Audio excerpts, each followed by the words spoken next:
When Luis Rodriguez contacted me, I was very, very, very sick. I had been involved in a bus accident where I was injured. I had a lung infection. Every time I would cough, blood was like spewing out of my lungs. I don't recall a time in my life where I'd ever come closer to death than at the moment that he was texting me. He texted me unsolicited. I didn't ask him to contact me. I didn't know anything about him. He found my number posted on the internet and contacted me of his own free will. He offered me a job and a place to live in Florida. He told me he was going to get me a Greyhound ticket and I would come there and I would work for him, and that that after 30 days I would have a job. I would have a place to stay, and at the time I was so vulnerable and just it's hard to express how bad a shape I was in. I had contacted my mother that day and told her that I was afraid I was going to die, and I told her I loved her. I mean, the state that I was in I was just completely, I was vulnerable, and that's all there is to it. He starts demanding a copy of my birth certificate from me. He wanted me to send him a photo of my birth certificate. He said he wanted to do a background check, and so I didn't feel comfortable sending a photo of my birth certificate to a man I had never met who had just randomly contacted me out of nowhere. And so I gave him a letter from a man at Catholic Charities, and I said, contact this guy. He'll confirm that you're speaking with me. And so the issue wasn't that I had refused to pass a background check or a drug screen, as he's been telling everybody. It was that he was, demanding me to prove that he was actually talking to me, which was strange. Like, all of his harassment of me after this was entirely related to demanding that I present him with copies of my private documents, which, nobody should ever do, no matter who they are. Should never give your photo of your birth certificate or any document that you have to someone on the internet who randomly texts you. And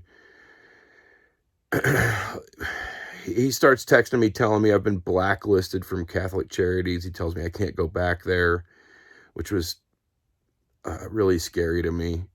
He said he was, going to contact the FBI because I was a scammer and all these crazy things. I mean, I sat there as he was saying these things to me, and I was just terrified. I was alone.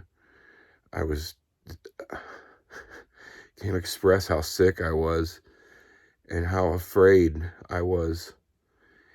And, when he crossed the line, I told him very clearly, I'm going to publish an article about you, about what you're doing to me. I don't think that any person should have to endure this that's homeless. Very simple. I think a man who would treat a homeless person like that, or who would, try to scare them into believing that they were cut off from social services and would just behave in the way he was behaving, that no homeless person needs to be near this guy. It's scary. His behavior was just scary. And so he just kept going and going. So I published an article about him because I do happen to still have my online newspaper, Daily Independent Journal. Well, after that, he just went crazy.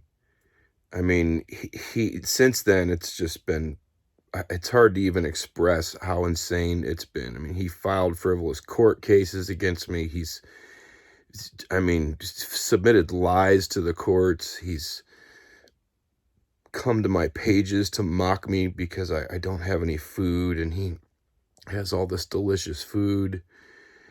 And he even contacted my former roommates and talked them into giving him my old computer, and he's got posted on the internet now that he's downloading all the video files from my film career, and he's going to dump them all over the internet.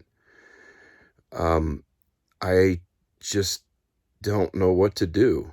And all I can do at this point is just sit back and try to, wait this out and solve a way to get this man to leave me alone. Like he did exactly what was in my article. He's proved this repeatedly. There's no doubt whatsoever that the series of events that's written in my article happened because he's continued it on and on continuously. And now he wants to have this court battle with me. He's posting all over everywhere that he's going to win, and I just can't believe that